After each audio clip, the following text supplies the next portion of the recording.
Okay, so this week's agenda is number 1, review the order of permutations. Number 2 is to do problem 9 on page 113 of your textbook.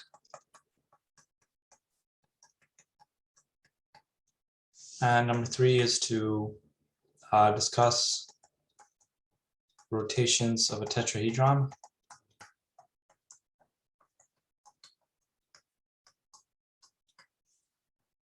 So first, to review the order of permutations.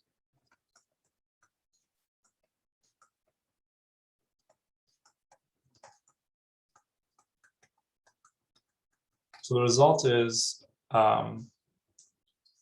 if a permutation is a product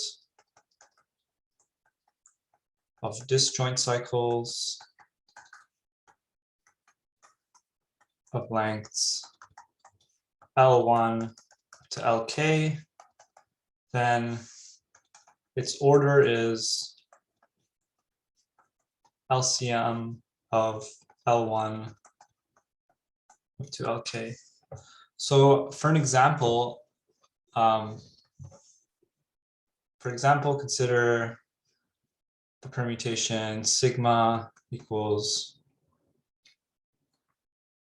1, 2, 3, 4, 5, 6, 7, 8, 9. So I'll list the elements from 1 to 9 here.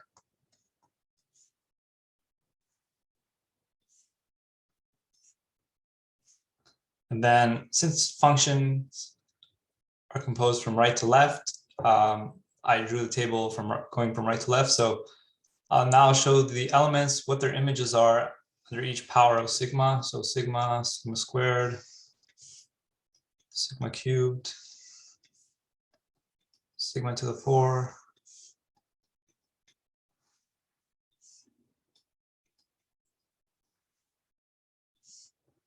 I don't know, maybe I'll do 12 so you can actually see the order.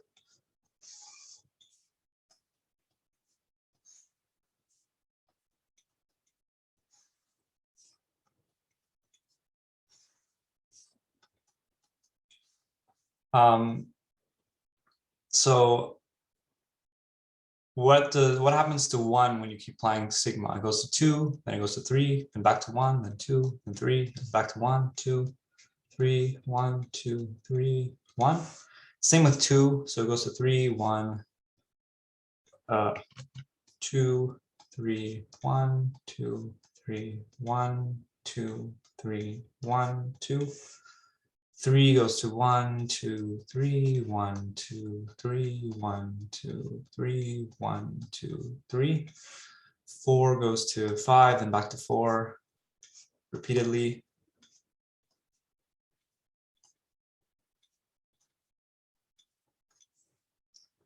Same with 5.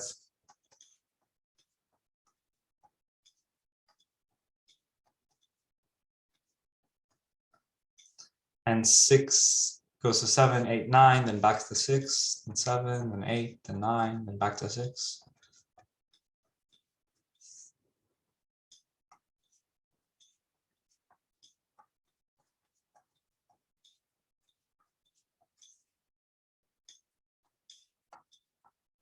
And same with 8 and 9.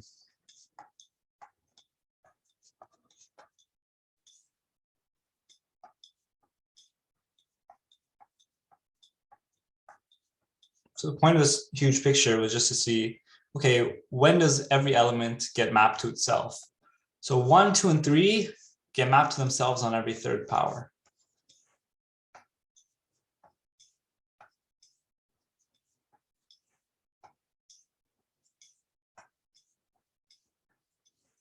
Four and 5 get mapped to themselves on every second power.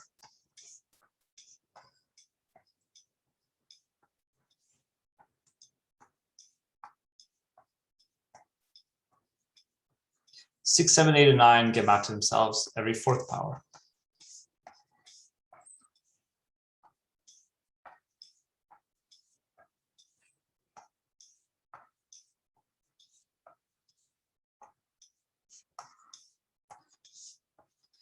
So the first power where every element is sent to itself, which is what being the identity means, is the first power, which is a multiple of 2, 3, and 4, i.e. LCM 2, 3, 4, which is 12. That's the definition of LCM. It's the first number that's a multiple of all the numbers you're given. And that's exactly 12 here. So that's the first power where everything is sent back to itself. So it's the first power where the resulting permutation is the identity. So that's order. I think there was a problem on your term test that had to do with that. You had to find like some permutation to the power of 100 or something. No, maybe that was in your practice problems. Okay, so, and then your professor also asked that we do questions 5A, D, and F in your textbook. So do those fairly, in chapter 5 of your textbook.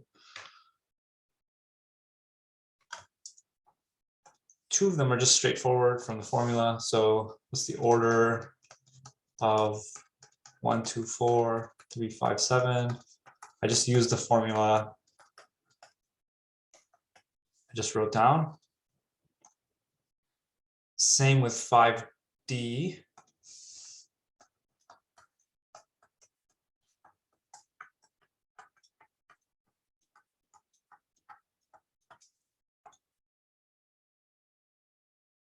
Oh, well, it's 8, 6, 9. Doesn't make a difference, actually. So then it's LCM of 3 and 6, because cycle length 3 and a cycle length 6, which is 6. 5F is the order of, what is it? 3, 4, 5, 2, 4, 5, which is the LCM of 3, 3, which is 3. Actually, that's wrong. Can anyone tell me why that's wrong? For 5F? Oh yeah, excellent.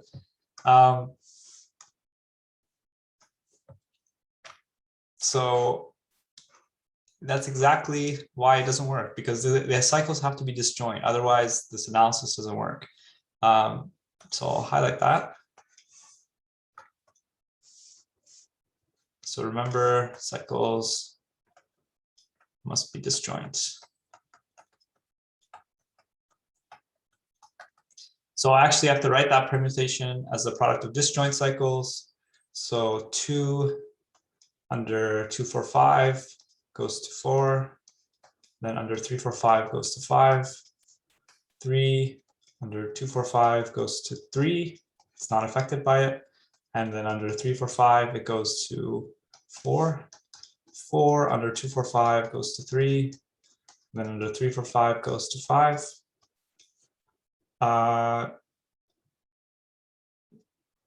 It's not what I'm expecting. Oh yeah, because 4 under 2, 4, 5 goes to 5. And then under 3, 4, 5 goes to 3. And then 5 under 2, 4, 5 goes to 2. And then under 3, 4, 5 goes to 2. Hence, so we have 2 goes to 5, 3 goes to 4, 4 goes to 3, and 5 goes to 2. So 3, 4, 5, 2, 4, 5 is actually just 2, 5, 3, 4. Now the cycles are disjoint.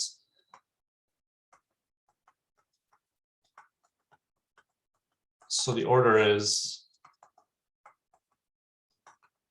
LCM 2, 2, which is 2, not 3. Good. And then the next thing we're supposed to do is pay problem 9 on page 113, your textbook.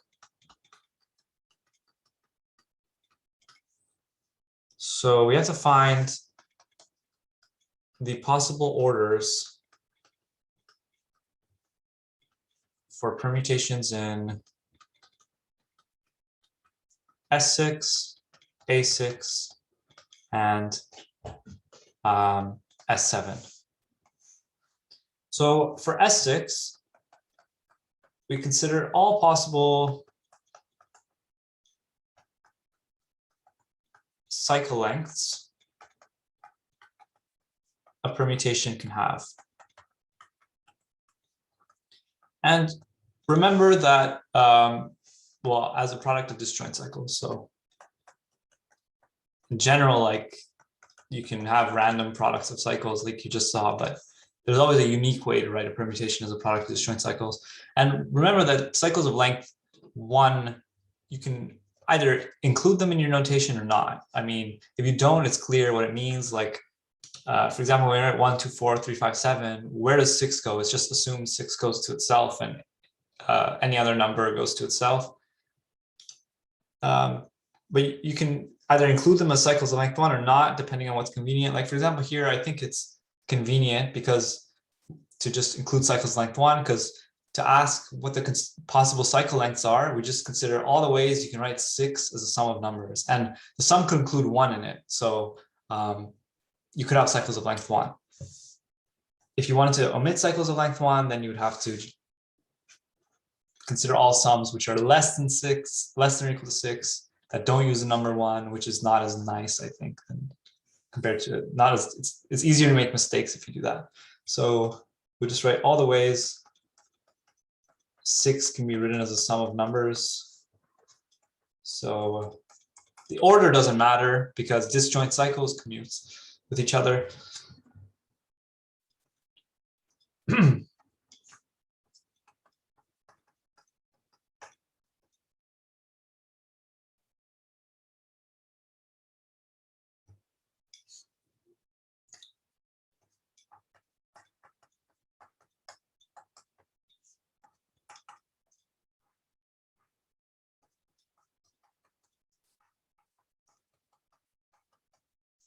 And I'm doing this systematically. I'm just going from smallest to biggest kind of. So 1, 1, 1, 1, 1 would be the smallest kind of way. Not the smallest as in like the number of numbers used, but rather the size of the numbers used. So 1, 1, 1, 1 is all the smallest numbers. Then I increased it to 2 and then 3. And they're slowly getting bigger and bigger. Okay, and the ordering is based on, actually, I won't say what the ordering is based on, it might confuse you. As long as you have some systematic way of doing this, you're fine. So those are all the ways to write 6 as a sum. I kind of need more space, so I'll rewrite that.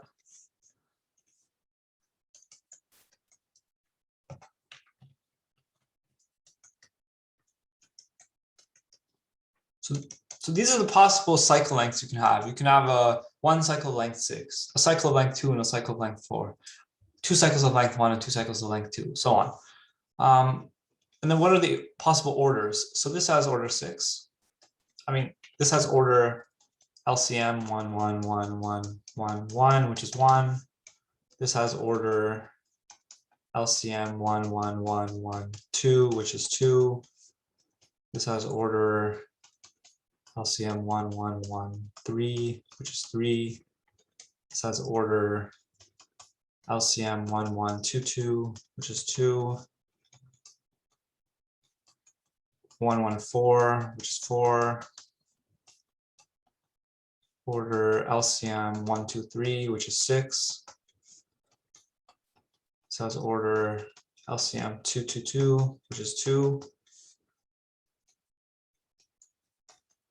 LCM of 6, just 6. The LCM of 3 and 3 is 3. LCM of 2 and 4 is 4. And finally, the LCM of 1 and 5 is 5. Okay. So those are the possible orders. So the possible orders of elements of S6 are 1, 2, 3, 4, 5, and 6. Technically, all I've done is written 6 as different kinds of sums.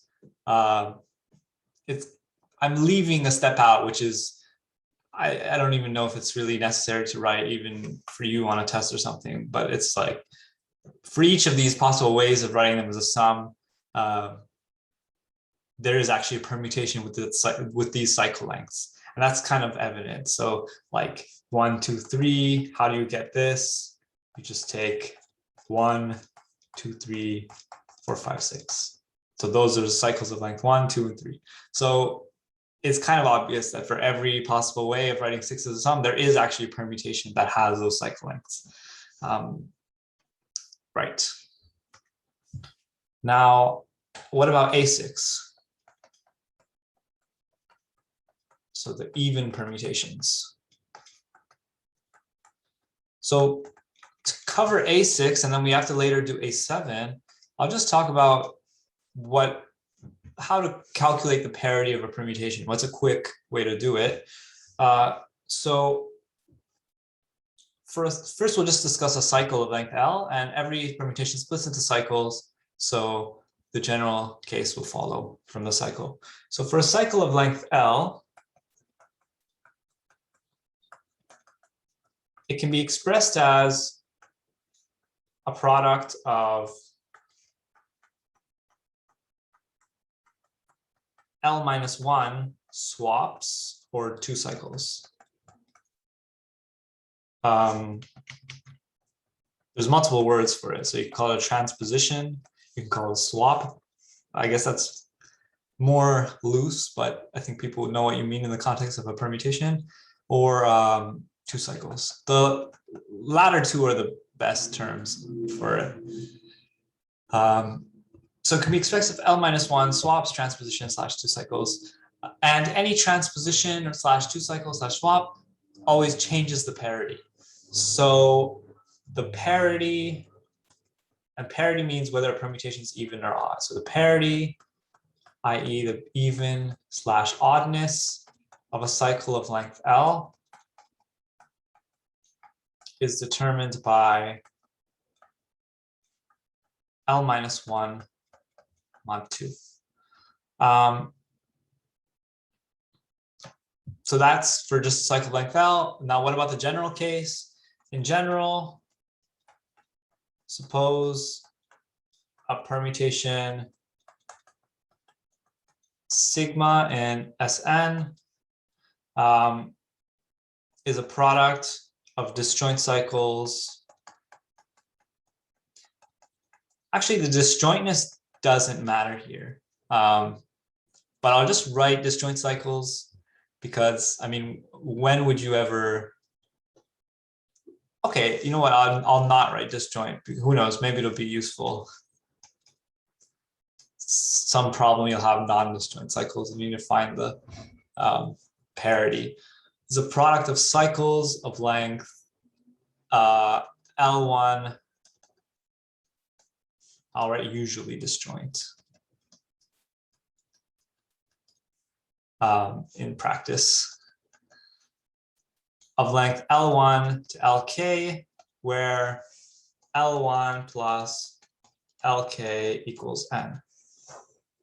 So for example, if you had like 2, 3, and 5, 6, that doesn't meet the condition because the lengths don't add up to 6. So you have to show every element is part of a cycle, but you could just use cycles of length 1 to do that. So you just write this as 1, 2, 3, 4, 5, 6. Now you have cycles with lengths adding up to 6. Well, assuming this is considered a permutation S6. So who knows, maybe it's actually a permutation S20 and all the other elements are also fixed. But assuming it's an S6, then this is how many cycles, this is how you can make the cycle lengths add up to 6 by just making sure every element is covered in the cycle. Okay, so suppose you did this, then the parity of sigma is determined by Well, it's a sum of like cycles, and we saw a cycle length L is L minus 1 mod 2. So it's determined by L1 minus 1 all the way up to LK minus 1 mod 2. And I'll regroup.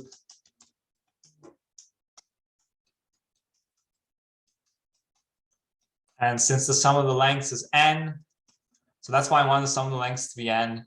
It's actually not that necessary. I mean, in reality, you could have just added up the lengths and whatever that was, even if it wasn't n, this formula would still work. But for this question, we're always making the sum. Like we already wrote this decomposition of 6 into sums. So we might as well just make the sum 6. Okay, so n minus k mod 2. And to put this calculation in words, for every cycle, its parity would be, its parity is off by 1 from being just L mod 2. So like if it has length 5, it's 4 mod 2. So if you had a bunch of cycles, you just add up their lengths and then subtract 1 for each cycle. And here we're supposing the cycles add up to length n, so we covered every element.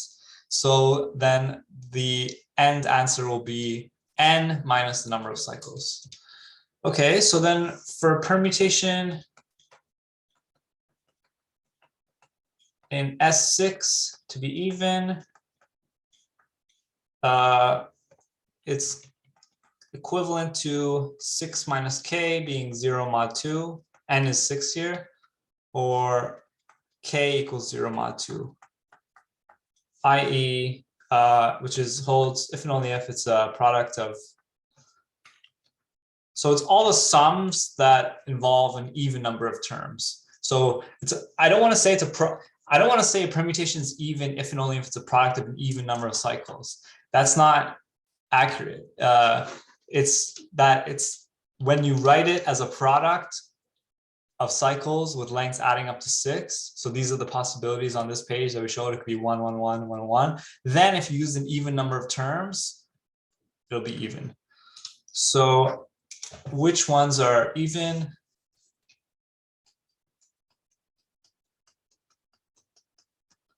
I mean, really the formula though is just the length of the cycles minus the number of cycles. So really the formula is total length of cycles minus number of cycles. But here we've made it so all the total lengths are 6. So it's just going to be 6 minus the number of cycles. So, and that's even whenever the number of cycles is even. Okay, so how many ways can you write 6 as an even sum? A sum of even number of numbers. These are all the ways.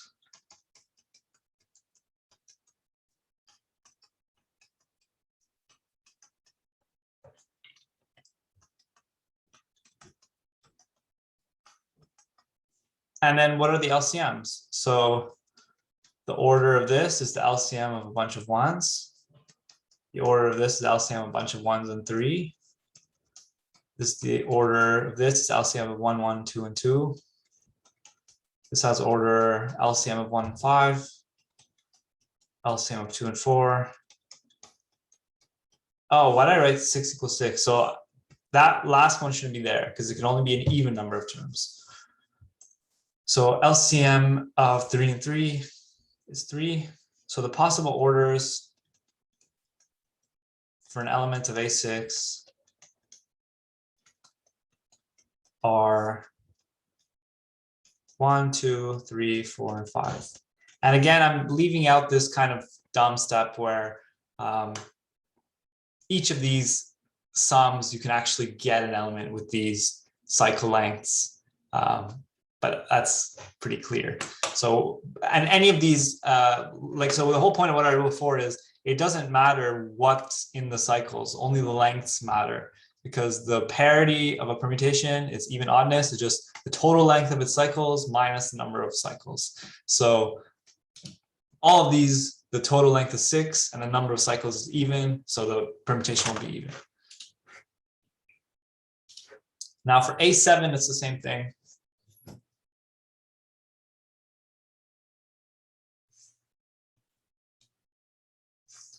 So for A7, it's the same idea. The total length of the cycles is 7. And so the number of cycles should be odd for total length minus number of cycles to be even. So it's the opposite. So before the total length was 6, so we needed an even number of cycles. Now the total length is 7, so we need an odd number of cycles. And we're only considering the cases where the cycles are disjoint because every permutation can be written as a product of disjoint cycles. So there's no point considering other cases because we already cover every permutation with this analysis. Okay, so how many different ways can you write 7 as an odd number of terms? You can do this. So this is k equals 7. You can do, this is k equals 5.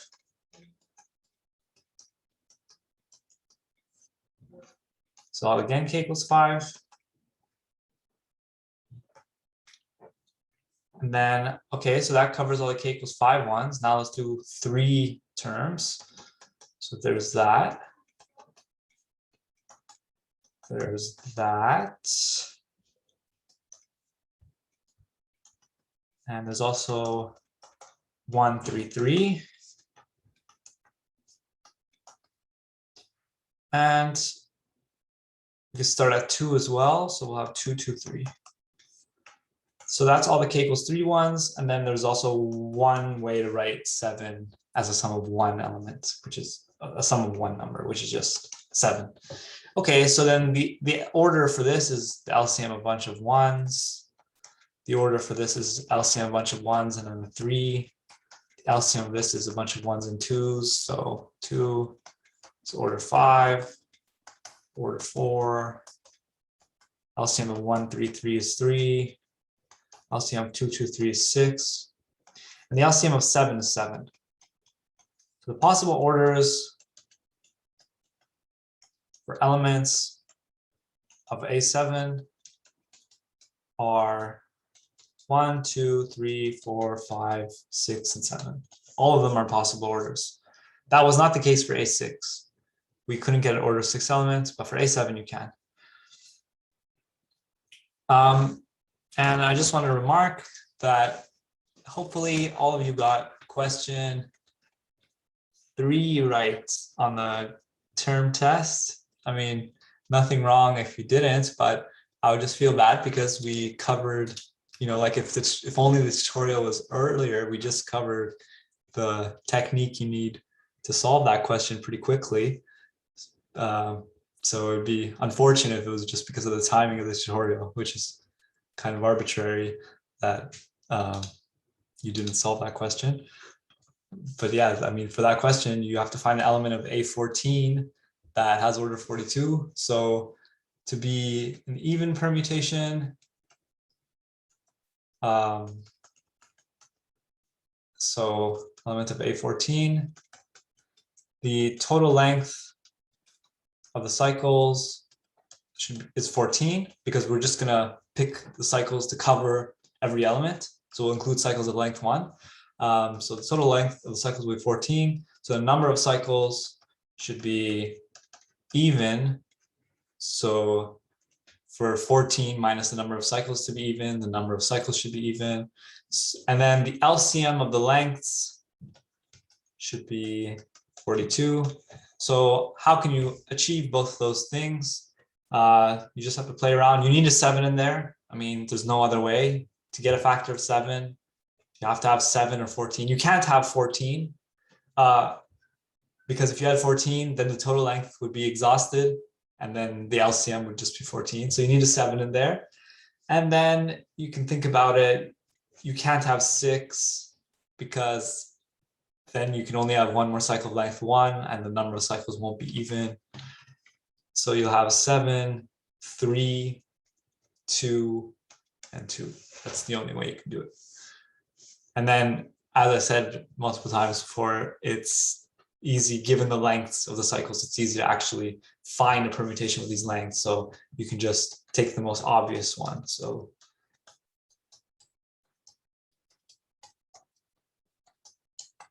yeah, so hopefully you guys solve that.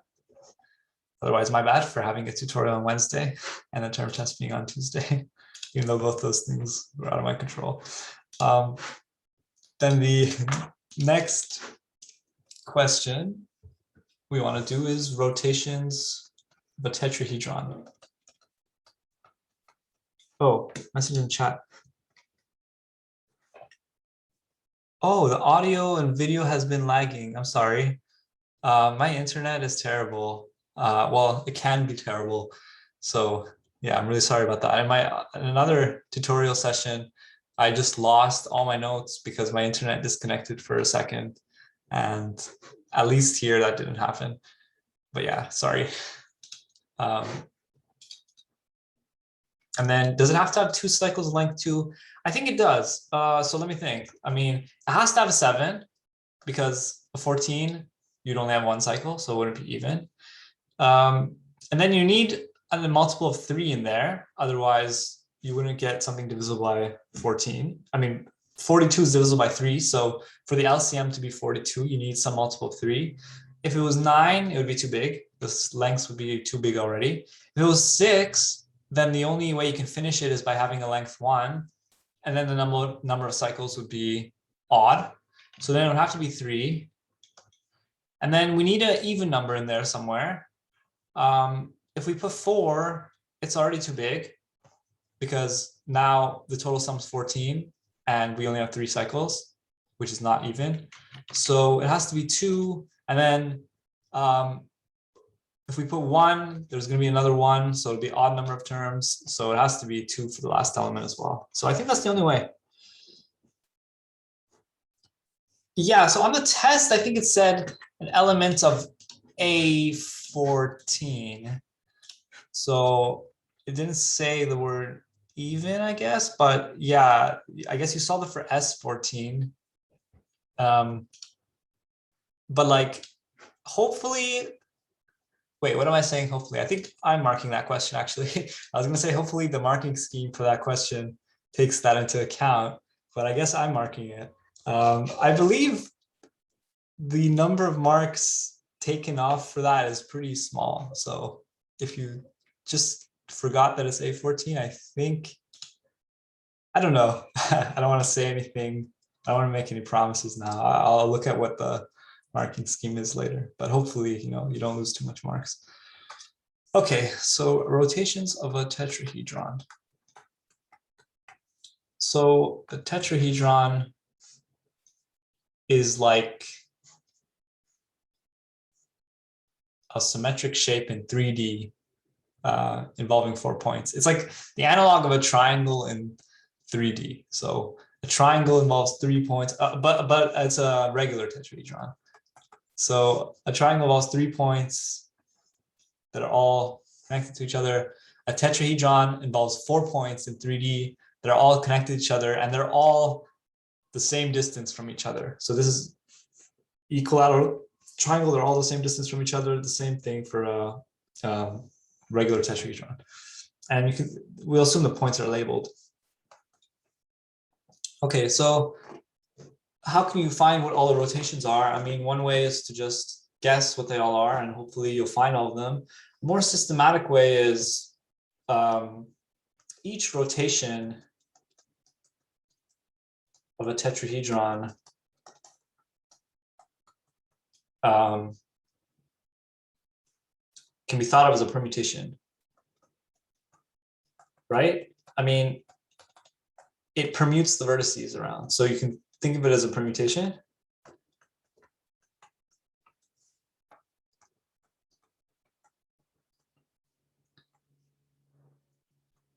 And actually, I don't know if you guys got this into your textbook, but there's a theorem that's called Cayley's theorem, which says that in any finite group, you can think of these elements as being permutations. So you can always do this actually, even when the permutation isn't obviously there. Here, I would say in the groups of symmetries, it's always kind of clear that you can think of every element as a permutation because there's always something it's permuting. Okay, so you can think of them as permutations. And now we'll just think, what are the possible cycle structures?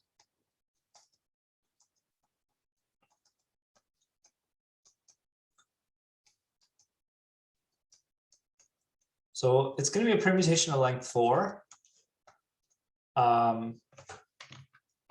It's going to be permutation S4 because there's 4 vertices.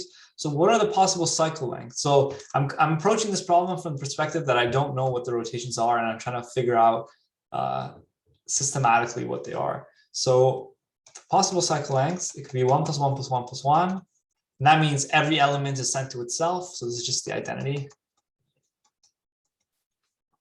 It could be 2 + 2. It could be 1 + 3. Or it could just be 4. Sorry.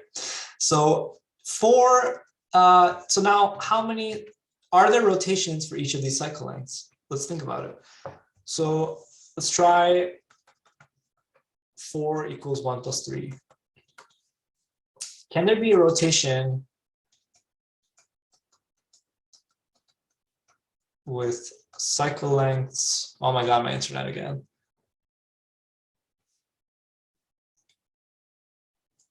Sorry, my internet is probably lagging.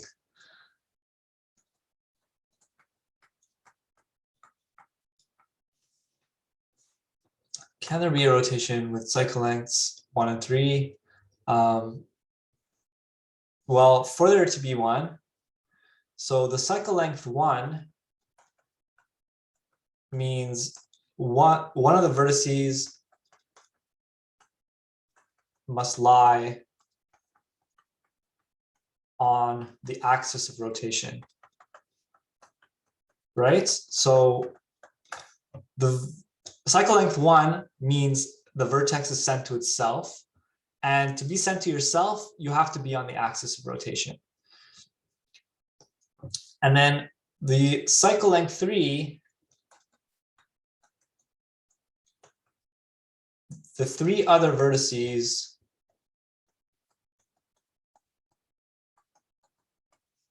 must be mapped, I don't know what to say. I mean, sent to each other by the rotation, sent to each other cyclically by the rotation. So that means they all must be, which means they all must be the same distance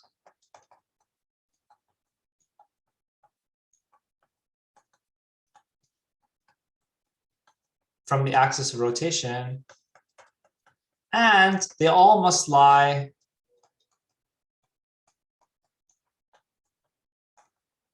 on a plane perpendicular to the axis of rotation.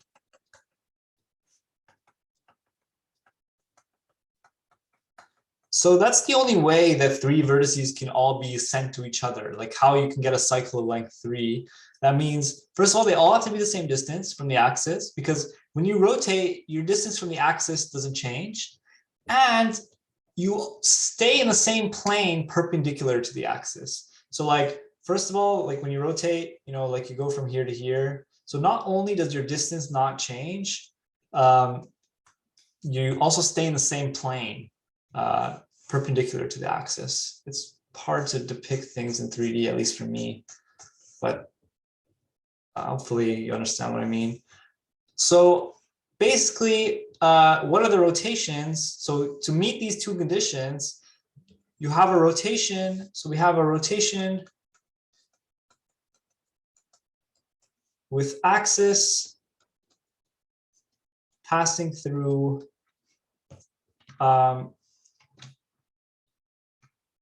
so okay, let me say it differently. The axis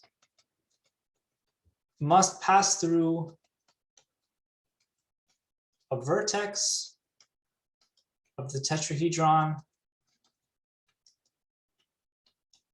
and the center of the opposing face.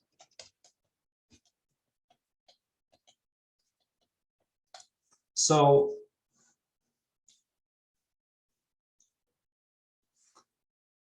That's what the axis must be. So this is the center. It must be like this. That's the only way that your distances to the 3 other vertices could be equal. And for the axis to pass through one vertex, which we need to have a cycle length 1, and for it to be perpendicular to a plane containing the other 3 vertices. So all these conditions are satisfied exactly when you get this. So there are 4 possible axes.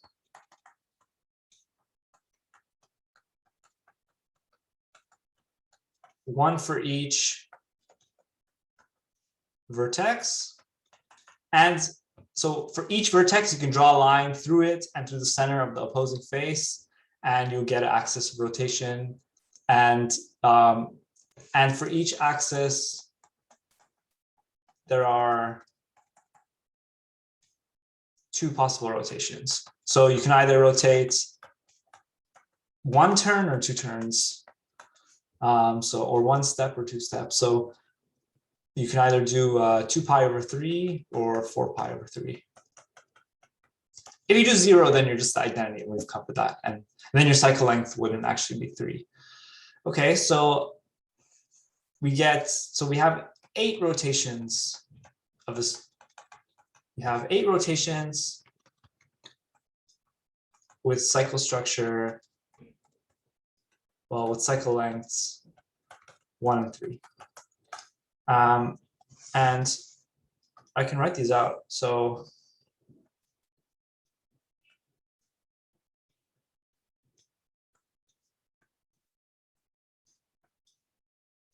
okay, so there are 2. So there are 2 that correspond to the line through vertex 1 and the center on the opposing face.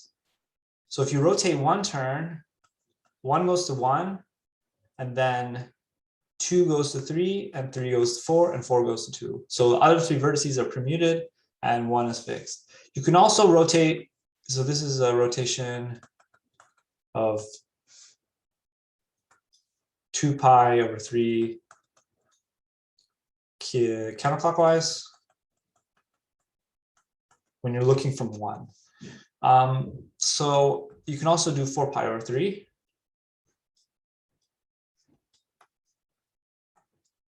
Whoops.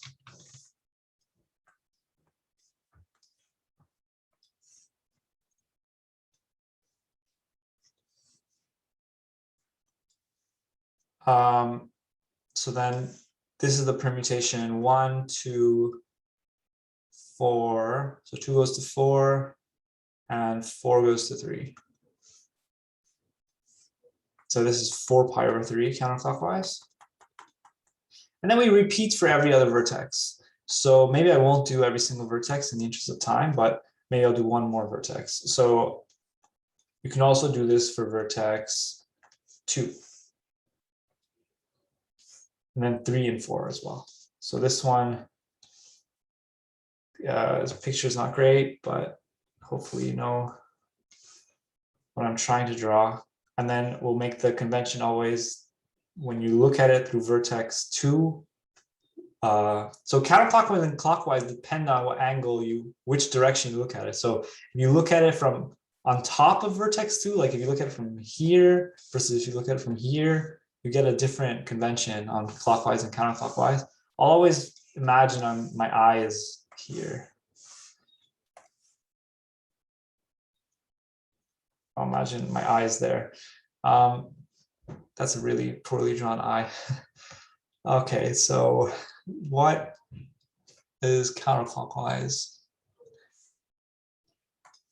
Counterclockwise, if I'm looking from there, will be like this. So if I rotate by 2 pi over 3 counterclockwise, then 3 will go to 1, 1 will go to 4, and so on. So it'll be 2. 2 gets fixed because it's on the axis, and 1 goes to 4, and 4 goes to 3. And then the other one is like this.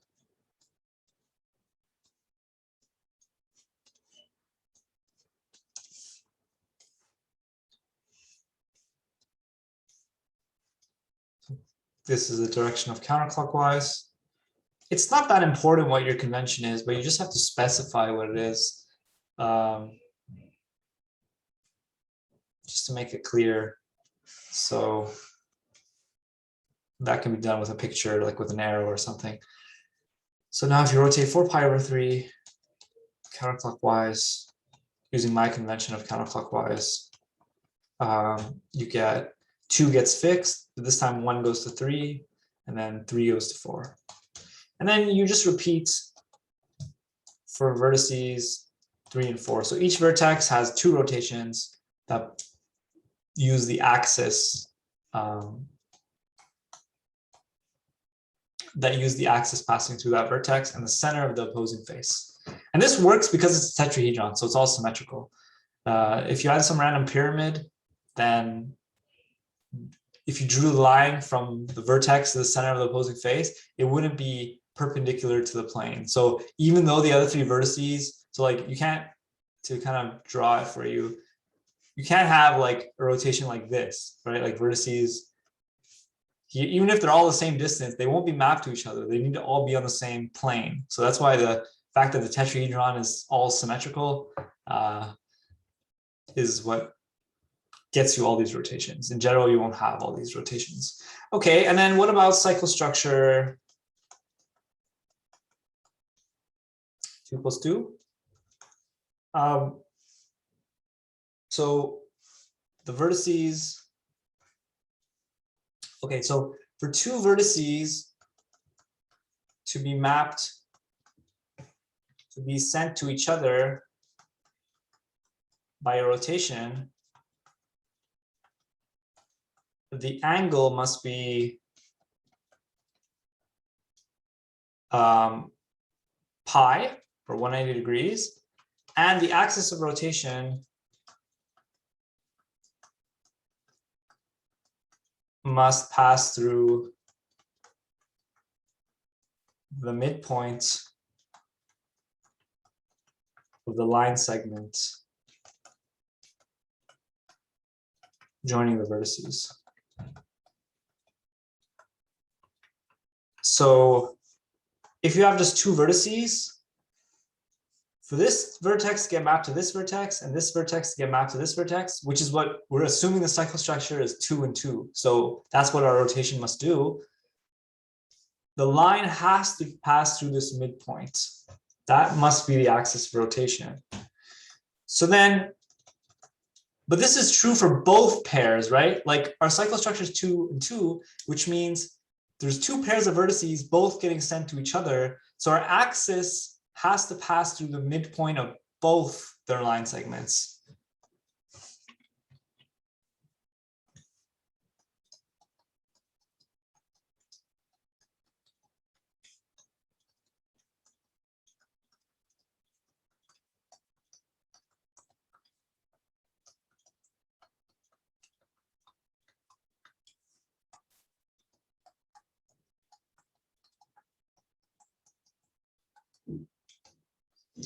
Sorry, time's up. I'm just going to write for like 30 more seconds so I can finish this thought. Right, so pass through the midpoint, just so it's on the recording, but thanks for coming and feel free to leave. I'll just finish up in a minute.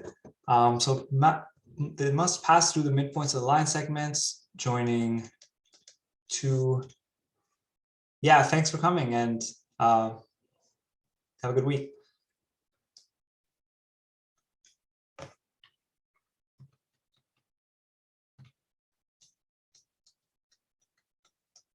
So it must pass through the midpoints of the line segments, joining 2 pairs of vertices.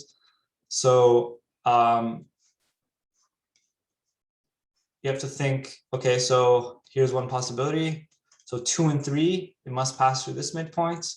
1 and 4, it must pass through this midpoint. So this is the rotation. And then, so you can do this for every way of splitting